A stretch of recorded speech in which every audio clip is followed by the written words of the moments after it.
الشیطان الرجیم بسم اللہ الرحمن الرحیم۔ خلاصہ تراویح میں آج 9ویں تراویح کا خلاصہ اور قرآن مجید کا 11واں سپارہ یہاں سے آغاز ہو رہا ہے۔ رات کو نماز تراویح میں 11ویں سپارے کا آغاز ہوا اور پہلی آیت کریمہ میں اللہ تبارک و تعالیٰ نے ارشاد فرمایا، چونکہ اس سے سورہ مبارکہ میں سورہ توبہ ابھی چل رہی ہے، تو سورہ توبہ میں غزوہ تبوک کے حوالے سے ذکر ہے اور آقا علیہ الصلوۃ والسلام نے اعلان کیا غزوہ تبوک کے لیے، اگرچہ اس غزوہ میں بظاہر جنگ نہ ہوئی اور بغیر جنگ کے آقا علیہ الصلوۃ والسلام واپس تشریف لے آئے، تو آقا علیہ الصلوۃ والسلام نے اعلان کیا کہ غزوہ تبوک کے حوالے سے کہ جنگ کا موقع ہے، تو لہٰذا صحابہ کرام اس حوالے سے اپنا اپنا حصہ شامل فرمائے۔ تو اپنی اپنی استطاعت کے مطابق صحابہ کرام نے اس کے اندر حصہ شامل کیا اور اس میں حضرت سیدنا صدیق اکبر رضی اللہ تعالیٰ عنہ اپنے گھر کا سارا مال آقا علیہ الصلوۃ والسلام کی بارگاہ میں آپ نے پیش کیا۔ حضرت فاروق اعظم نے گھر کا آدھا مال حضور کی بارگاہ میں پیش کیا۔ حضرت عثمان غنی رضی اللہ تعالیٰ عنہ نے 300 مجاہدین کا بما ساز و سامان، جتنا بھی جو چیزیں ضرورت تھی، وہ 300 گھوڑے، زریں، تلواریں، ہر چیز 300 مجاہدین کا خرچہ حضرت عثمان غنی نے اٹھایا۔ تو اس طرح جو ہے اور پھر کچھ منافقین بھی تھے کہ جو غزوہ تبوک میں نہیں گئے، اور کچھ ایسے صحابہ کرام تھے جب آقا علیہ الصلوۃ والسلام واپس تشریف لائے تو انہوں نے آ کر حضور کی بارگاہ میں معذرت کی کہ یا رسول اللہ، ہم جا سکتے تھے، ہمارے لیے کوئی مسئلہ بھی نہیں تھا، لیکن بس غفلت کی وجہ سے نہ جا سکے، تو اللہ تبارک و تعالیٰ نے ان کی توبہ کو قبول کر لیا۔ یہ ساری چیزیں، یہ سورہ توبہ کے آخری جو رکوع ہیں ان میں ان ساری چیزوں کا ذکر ہے۔ تو پہلی آیت کریمہ یعنی 11ویں سپارے کی جو پہلی آیت کریمہ ہے، اس میں اللہ تبارک و تعالیٰ نے ارشاد فرمایا، یعتذرون الیکم اذا رجعتم الیہم قل لا تعتذروا لن نؤمن لکم قد نبأنا اللہ من اخبارکم۔ فرمایا، اے مسلمانوں، وہ تم سے عذر خواہی کریں گے جب تم ان کی طرف اس سفر تبوک سے پلٹ کر جاؤ گے۔ اے حبیب مکرم، آپ فرما دیجئے بہانے مت بناؤ، ہم ہرگز تمہاری کسی بات کے اوپر یقین نہیں کریں گے، ہمیں اللہ نے تمہارے حالات سے باخبر کر دیا۔ تو منافقین جو تھے، جب آقا علیہ الصلوۃ والسلام تبوک سے واپس آئے تو منافقین جو تھے وہ آ کر معذرت کرنے لگے کہ ہم نہیں جا سکے، ہم لیٹ ہو گئے، اس طرح یہ اپنے بہانے ہیلے بہانے کرنے لگے۔ تو اللہ تبارک و تعالیٰ نے پہلے ہی آقا علیہ الصلوۃ والسلام کو باخبر کر دیا تھا کہ فلاں فلاں منافقین جو ہیں وہ آپ کے پاس آئیں گے، اور وہ جا سکتے تھے تبوک کے موقع پہ، جنگ کے لیے جا سکتے تھے، لیکن وہ نہیں گئے، تو لہٰذا وہ ان منافقین کی خبر آقا علیہ الصلوۃ والسلام کو پہلے سے دے دی گئی تھی اللہ تبارک و تعالیٰ نے۔ تو یہ اس آیت کریمہ میں ان کا ذکر ہے کہ وہ آپ کے پاس آئیں گے، حضور کو پہلے ہی بتا دیا کہ جب آپ تبوک سے واپس جائیں گے تو وہ آپ کے پاس آئیں گے معذرت کرنے کے لیے، لیکن آپ ان کی معذرت کو قبول نہ کیجیے گا۔ پھر یہاں پہ صحابہ کرام کا بھی ذکر ہے، وہ مخلص صحابہ کرام کے جنہوں نے اپنا سب کچھ تن من دھن سب آقا علیہ الصلوۃ والسلام کے قدموں پہ قربان کر دیا۔ میں نے پہلے ہی عرض کیا، یہ وہ موقع تھا، حضرت فاروق اعظم رضی اللہ تعالیٰ عنہ کہتے ہیں حضور نے جب اعلان کیا نا تو حضرت فاروق اعظم دل میں سوچنے لگے، میں ہر دفعہ سیدنا صدیق اکبر سے آگے بڑھنے کی کوشش کرتا ہوں لیکن پیچھے رہ جاتا ہوں، اس دفعہ میں حضرت سیدنا صدیق اکبر سے آگے بڑھ جاؤں گا۔ لہٰذا اپنے گھر کا آدھا مال اپنے گھر والوں کے لیے چھوڑا اور آدھا حضور کی بارگاہ میں لے آئے۔ حضرت سیدنا صدیق اکبر رضی اللہ تعالیٰ عنہ جب تشریف لائے تو آپ نے جب گھر کا سارا مال حضور کے قدموں پہ قربان کر دیا تو آقا علیہ الصلوۃ والسلام نے پوچھا، اے صدیق، گھر والوں کے لیے کیا چھوڑ کے آئے ہو؟ تو حضرت سیدنا صدیق اکبر کہنے لگے، یا رسول اللہ، میرے گھر والوں کے لیے اللہ اور اس کا رسول ہی کافی ہے۔ صحابہ اکرام کہتے ہیں کہ اس وقت حضرت سیدنا صدیق اکبر نے جو لباس پہنا ہوا تھا نا، وہ ٹاٹ کا لباس، یعنی اپنے تن سے بھی اتار کے جو لباس پہنا ہوا تھا وہ لباس بھی اتار کے حضور کے قدموں پہ قربان کر دیا۔ غزوہ تبوک کے موقع پہ وہ بھی دے دیا، اور ٹاٹ کا لباس پہنا ہوا تھا، بوری کا لباس پہنا تھا، اور اس کے جو یہ بٹن ہیں، یہ بٹن کانٹے کے بٹن بنا کے تو وہ لگائے ہوئے تھے۔ حضرت جبریل امین آئے اور آ کر کہنے لگے، یا رسول اللہ صلی اللہ علیہ وسلم، جبریل امین سے پوچھئے کیا تم اللہ کے اوپر راضی ہو؟ تو حضرت سیدنا صدیق اکبر رضی اللہ تعالیٰ عنہ نے کہا میں اللہ اور اس کے رسول کے اوپر راضی ہوں۔ تو حضرت جبریل امین نے کہا اے پیارے حبیب، حضرت ابوبکر صدیق کو خوشخبری سنا دیجئے، اللہ تبارک و تعالیٰ نے ان کے اوپر سلام بھیجا ہے۔ اور سیدنا صدیق اکبر کا یہ جو لباس ہے، اس لباس کو آپ آسمان کی طرف نظر اٹھا کے دیکھیے، آسمانی جو جتنے فرشتے ہیں، جتنی مخلوقات ہے، ان سب کو اللہ تبارک و تعالیٰ نے حکم دیا ہے جو لباس سیدنا صدیق اکبر نے پہنا ہے وہی لباس ساری مخلوق پہنے۔ لہٰذا سیدنا صدیق اکبر کی اس ادا کو اتنا اللہ تبارک و تعالیٰ نے پسند کیا کہ آسمانی مخلوقات کو اللہ تعالیٰ نے حکم دے دیا کہ جس طرح کا لباس سیدنا صدیق اکبر نے پہنا ہے وہی لباس سارے پہنیں گے۔ یہ حضرت سیدنا صدیق اکبر کی محبت تھی حضور علیہ الصلوۃ والسلام کے ساتھ۔ تو اللہ تبارک و تعالیٰ نے فرمایا والسابقون الاولون من المہاجرین والانصار والذین اتبعوہم بإحسان رضی اللہ عنہم ورضوا عنہ۔ فرمایا مہاجرین اور ان کے مددگار انصار میں سے سبقت لے جانے والے، سب سے پہلے ایمان لانے والے سیدنا صدیق اکبر رضی اللہ تعالیٰ، سب سے پہلے ایمان لانے والے اور درجہ احسان کے ساتھ ان کی پیروی کرنے والے، اللہ ان سب کے اوپر راضی ہو گیا۔ اب یہ جو جملہ ہے نا رضی اللہ عنہم ورضوا عنہ، یہ تمام صحابہ اکرام کے اوپر صادق آتا ہے اور تمام صحابہ اکرام کے لیے ہے۔ اب اس میں چاہے سیدنا صدیق اکبر ہوں، سیدنا فاروق اعظم، عثمان غنی، حضرت مولا مشکل کشا ہوں، اور چاہے حضرت سیدنا امیر معاویہ رضی اللہ تعالیٰ عنہ ہوں، جتنے بھی صحابہ اکرام ہیں۔ اچھا صحابی کہتے کسے ہیں؟ جس نے ایمان کی حالت میں آقا علیہ الصلوۃ والسلام کی صحبت اختیار کی اور ایمان کی حالت میں دنیا سے چلا گیا، وہ صحابی ہے، اور اس کے لیے اللہ تبارک و تعالیٰ نے فرمایا رضی اللہ عنہم ورضوا عنہ کہ اللہ ان سے راضی ہو گیا اور وہ اللہ سے راضی ہیں۔ یہ جملہ اللہ تبارک و تعالیٰ نے ارشاد فرمایا۔ لہٰذا آج اگر کوئی بدبخت اٹھ کر حضرت سیدنا امیر معاویہ رضی اللہ تعالیٰ عنہ کے اوپر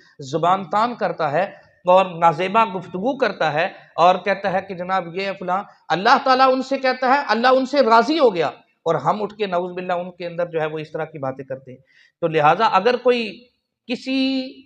چھوٹے سے چھوٹے صحابی کے حوالے سے بھی کوئی نازیبا گفتگو کرنا تو دور ہے، اگر دل میں بھی کوئی بری جو ہے وہ اس کے خیال آتا ہے تو وہ بھی دائرہ اسلام سے خارج ہو جائے گا۔ تو لہٰذا آقا علیہ الصلوۃ والسلام کے جتنے بھی صحابہ ہیں وہ ہمارے سب کے ہمارے سر کے تاج ہیں، اور ہمارے لیے وہ روشنی کا مینار ہیں، وہ ستارے ہیں ہمارے لیے جن سے ہم روشنی حاصل کر سکتے ہیں۔ آگے چل کر اللہ تبارک و تعالیٰ نے ایک ایسی مسجد کے حوالے سے ذکر فرمایا والذین اتخذوا مسجدا ضرارا وکفرا وتفریقا بین المؤمنین وارصادا لمن حارب اللہ ورسولہ۔ کچھ ایسے منافقین تھے جنہوں نے مسجد بنائی اور مسجد بنا کر آقا علیہ الصلوۃ والسلام کو وہاں پہ آنے کی دعوت دی۔ اللہ تبارک و تعالیٰ نے حضور علیہ الصلوۃ والسلام کو منع فرما دیا اس مسجد میں۔ آگے کیا فرمایا؟ منافقین میں سے وہ ہیں کہ جنہوں نے ایک مسجد تیار کی ہے مسلمانوں کو نقصان پہنچانے اور کفر کو تقویت دینے اور اہل ایمان کے درمیان تفرقہ پیدا کرنے کے لیے۔ پتہ چلا ہر مسجد اللہ کے لیے نہیں بنائی جاتی۔ اب صحابہ کے دور میں بھی کچھ ایسے منافقین تھے جو بظاہر اپنے آپ کو مسلمان کہتے تھے اور انہوں نے مسجد بھی بنائی، لیکن اللہ تبارک و تعالیٰ نے کیا فرمایا؟ اے پیارے حبیب، وہ مسلمانوں کے لیے مسجد نہیں ہے، وہ کافروں کے لیے ہے، ان کو تقویت پہنچانے کے لیے ہے اور مسلمانوں کے درمیان تفرقہ بازی پھیلانے کے لیے ہے۔ گویا پتہ چلا جس مسجد میں آج تفرقہ بازی پھیلائی جا رہی ہو اس مسجد میں نماز نہیں پڑھنی چاہیے، اور نہ اس امام کے پیچھے نماز ہوتی ہے جو تفرقہ بازی پھیلانے والا ہو، مسلمانوں کو آپس میں جدا کرنے والا ہو۔ یہ اللہ تبارک و تعالیٰ نے قرآن میں فرما دیا، اور انہوں نے حضور کو بلایا کہ یا رسول اللہ آپ آ کر اس کا جو ہے وہ افتتاح کیجئے، تو اللہ تبارک و تعالیٰ نے آقا علیہ الصلوۃ والسلام کو منع فرما دیا، اے پیارے حبیب آپ نے وہاں پہ نہیں جانا۔ آگے فرمایا ان اللہ اشتری من المؤمنین انفسهم واموالهم بان لهم الجنہ۔ اللہ رب العزت فرماتا ہے میں نے مومنین کو ان کے جانوں اور مالوں کے عوض جو ہے وہ خرید لیا ہے، اس کے بدلے میں کیا دیا؟ جنت دے دی ہے۔ فرمایا اللہ بے شک اللہ نے اہل ایمان سے ان کی جانیں اور ان کے مال ان کے لیے وعدہ جنت کے عوض خرید لیے۔ لہٰذا ہماری جان بھی ہمارا مال بھی سب کچھ اللہ تبارک و تعالیٰ کے لیے ہے، اور اس کے بدلے میں اللہ تبارک و تعالیٰ نے ہمارے لیے جنت رکھی ہے۔ آگے اسی رکوع میں اللہ تبارک و تعالیٰ نے فرمایا ان اللہ لہو ملک السماوات والارض یحیی و یمیت وما لکم من دون اللہ من ولی ولا نصیر۔ فرمایا بے شک اللہ ہی کے لیے آسمانوں اور زمین کی ساری بادشاہی ہے، اور وہی جلاتا ہے اور مارتا ہے، یعنی وہی زندگی دیتا ہے اور وہی مارتا ہے، اور تمہارے لیے اللہ کے سوا کوئی دوست اور مددگار نہیں ہے، یہ اللہ تبارک و تعالی ہی تمہارا مددگار ہے۔ پھر اس پارے کے جو سورہ توبہ کی آخری جو آیات ہیں، ان آیات میں اللہ تبارک و تعالیٰ نے اللہ تعالیٰ نے جو زمین و آسمان کو پیدا کیا، ان ساری چیزوں کا ذکر ہے۔ آگے سورہ یونس کا آغاز ہوتا ہے، اور سورہ یونس آپ جانتے ہیں حضرت یونس علیہ السلام جو اللہ کے جلیل القدر نبی تھے، جن کو مچھلی نے نگل لیا تھا، اور پھر اللہ تبارک و تعالیٰ کی قدرت سے وہ زندہ مچھلی کے پیٹ سے باہر آ گئے تھے۔ یہ چھوٹے بچے جو ہیں، ان کے لیے شاید یہ پہلی، یعنی کہ انہوں نے پہلے کبھی نہیں سنا ہوگا۔ تھوڑا سا میں ان بچوں کے لیے میں ان بچوں کو مد نظر رکھ کے گفتگو اس لیے کرتا ہوتا ہوں۔ ہم بھی جب چھوٹے تھے تو جو بچپن میں جو باتیں ہم نے سنی ہیں وہ آج تک ہمارے ذہن میں محو ہیں، تو لہٰذا یہ بچے مسجد میں آتے ہیں تو چلیں ان کو مسجد میں آنے کی کوئی جو ہے فائدہ بھی تو ہونا چاہیے نا، درس میں بیٹھنے کا کوئی فائدہ بھی ہونا چاہیے۔ تو بیٹا حضرت یونس علیہ السلام اللہ کے نبی تھے، اور انہوں نے وہ دریا میں سفر کر رہے تھے، تو مچھلی جو ہے وہ دریا کی جو کشتی تھی وہ کشتی ٹوٹی، اور ایک مچھلی نے ان کو نگل لیا، اور مختلف روایات ہیں، 40 دن کا بھی ذکر آتا ہے۔ بہرحال کچھ دن وہ مچھلی کے پیٹ میں رہے اور اللہ تبارک و تعالیٰ کا ذکر کرتے رہے۔ کون سی آیت پڑھتے رہے؟ لا الہ الا انت سبحانک انی کنت من الظالمین، لا الہ الا انت سبحانک انی کنت من الظالمین۔ یہ ورد کرتے رہے۔ اللہ تبارک و تعالیٰ نے 40 دن کے بعد ان کو مچھلی کو حکم دیا، وہ دریا کے کنارے، سمندر کے کنارے گئی، اور جا کر اس نے حضرت یونس علیہ السلام کو اللہ تبارک و تعالیٰ نے مچھلی کے پیٹ سے زندہ واپس نکال دیا۔ تو گویا پتہ چلا کہ وہ رب وہی زندگی دیتا ہے اور وہی مارتا ہے، اگر وہ چاہے تو مچھلی کے پیٹ میں بھی حضرت یونس علیہ السلام زندہ رہ سکتے ہیں۔ اور دوسرا یہ، حضرت یونس علیہ السلام جو ورد کرتے رہے، آج اگر ہمارے اوپر کوئی مشکل، کوئی پریشانی آ جائے، کوئی مصیبت آ جائے، تو ہمیں یہ کثرت کے ساتھ یہ آیات پڑھنی چاہیے، اور ان آیات کو یہ اللہ کی بارگاہ میں دعا کرنی چاہیے کہ یا اللہ جس طرح ان آیات کے صدقے تو نے حضرت یونس علیہ السلام کو مچھلی کے پیٹ میں زندہ رکھا، لہٰذا ہماری بھی مشکل پریشانی کو دور فرما۔ تو علماء فرماتے ہیں کہ جو اس آیت کریمہ، اس کا نام ہی آیت کریمہ ہے، تو جو شخص اس آیت کریمہ کا ورد کرتا ہے، اللہ تعالیٰ اس کو مختلف مشکلات سے نکال دیتا ہے۔ تو اس سورہ یونس کا آغاز جو ہے، اس کے پہلے رکوع میں اللہ رب العزت نے جو اس کائنات کو پیدا کیا، 6 دنوں میں زمین، آسمان، یہ ساری چیزیں بنائی ہیں، ان کا ذکر ہے۔ فرمایا ان ربکم اللہ الذی خلق السماوات والارض فی 6 ایام، 6 دنوں میں اللہ تبارک و تعالیٰ نے اس ساری کائنات کو بنایا۔ اسی طریقے سے اللہ تبارک و تعالیٰ نے جو اپنی جو قدرتیں ہیں، سورج طلوع ہوتا ہے، شام کو غروب ہو جاتا ہے، دن آتا ہے، رات آتی ہے، یہ ساری چیزوں کا ذکر اسی آیت کریمہ میں فرمایا هو الذی جعل الشمس ضیاء والقمر نورا وقدرہ منازل، یہ اپنی منازل کے اندر منازل طے کرتے ہوئے چل رہے ہیں، اور اپنے راستے کے اوپر یہ ساری چیزیں چل رہی ہے، سورج ہے، چاند ہے۔ پھر آگے دوسری آیت میں فرمایا ان فی اختلاف اللیل والنہار وما خلق اللہ فی السماوات والارض لآیات لقوم یتقون، بے شک رات اور دن کے بدلتے رہنے میں اور ان جملہ چیزوں میں جو اللہ نے آسمانوں اور زمین کو پیدا فرمایا ہے، ان لوگوں کے لیے نشانیاں ہیں جو تقوی اختیار کرتے ہیں۔ یہ اللہ تعالیٰ نے ان لوگوں کے لیے نشانیاں قرار دیا ہے جو تقوی اختیار کرنے والے ہیں۔ پھر اسی طرح آگے اگلے رکوع میں فرمایا اور جب ایسے انسان کو کوئی تکلیف پہنچتی ہے تو وہ ہمیں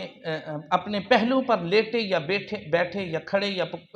لیٹے ہوئے پکارتا ہے، اور پھر جب اس سے اس تکلیف کو دور کر دیا جاتا ہے تو وہ ہمیں بلا دیتا ہے۔ اللہ تبارک و تعالیٰ فرماتا ہے جب انسان کے اوپر کوئی مشکل آتی ہے، کوئی پریشانی آتی ہے، تو وہ پھر میری بارگاہ میں آ کر روتا ہے، گڑ گڑاتا ہے، دعائیں کرتا ہے، لیکن جب اس سے وہ مشکل، وہ پریشانی ٹل جاتی ہے تو پھر وہ ہمیں بلا دیتا ہے۔ اور پھر اسی طرح اگلی آیت میں اسی حوالے سے پھر فرمایا جب ہم لوگوں کو تکلیف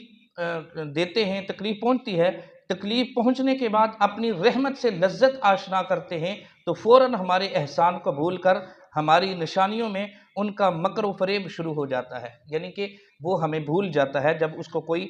راحت پہنچتی ہے۔ تو ہمیں ہر وقت اللہ تبارک و تعالیٰ کو یاد رکھنا چاہیے۔ ایک حدیث مبارکہ میں نے پڑھا، آقا علیہ الصلوۃ والسلام نے فرمایا جو مشکل وقت میں جو یعنی کہ جب وہ تندرست ہوتا ہے اور خوشحال ہوتا ہے، جب وہ اللہ تبارک و تعالیٰ کو یاد کرتا ہے تو اللہ تبارک پھر جب اس کے اوپر کوئی مشکل پریشانی آتی ہے تو اس وقت اللہ تبارک و تعالیٰ اس کی دعا کو جلدی سنتا ہے اور جلدی قبول فرماتا ہے۔ لہٰذا ہمیں چاہے ہمیں تنگی ہو، مشکل ہو، آسائش ہو، آسانی ہو، پریشانی ہو، کوئی بھی ہو، ہمیں اللہ تبارک و تعالیٰ کو یاد رکھنا چاہیے۔ نماز ہمیں ہر وقت پڑھتے رہنا چاہیے۔ یہ نہیں ہے کہ جب کوئی مشکل کوئی پریشانی آئی تو ہم اللہ کو یاد کرتے رہیں اور جب پریشانی نکل جائے تو پھر ہم اللہ تبارک و تعالیٰ کو بھول جائیں۔ رمضان المبارک میں ہماری مسجدیں بھر جاتی ہیں، لیکن جو ہی عید کا چاند نظر آ جاتا ہے تو ہماری مسجدیں ویران ہو جاتی ہیں۔ تو یہ موسمی نمازی یا موسمی عبادت گزار یہ اللہ تبارک و تعالیٰ کو پسند نہیں ہے۔ اللہ تبارک و تعالیٰ فرماتا ہے جب جو رب تمہیں رمضان میں رزق دیتا ہے تو اس رزق کی جو ہے وہ شکر ادا کرنے کے لیے ہم مسجد میں آتے ہیں، تو وہی رب ہمیں رمضان کے علاوہ بھی رزق دیتا ہے نا۔ تو ہمیں ہمیشہ کا نمازی بننا چاہیے۔ اور آخری پھر اس سورہ یونس میں اللہ تبارک و تعالیٰ نے جہاں اور بہت ساری چیزوں کا ذکر فرمایا ہے، تو حضرت یونس علیہ الصلوۃ والسلام کا وہ تذکرہ بھی اسی میں فرمایا اور آخر کے اوپر فرمایا، بلکہ ٹائم چونکہ ختم ہو چکا ہے۔ اللہ تبارک و تعالیٰ کی بارگاہ میں دعا کرتے ہیں اللہ تبارک و تعالیٰ جو کچھ کہا سنا اس کو یاد رکھنے عمل کرنے کی توفیق عطا فرمائے۔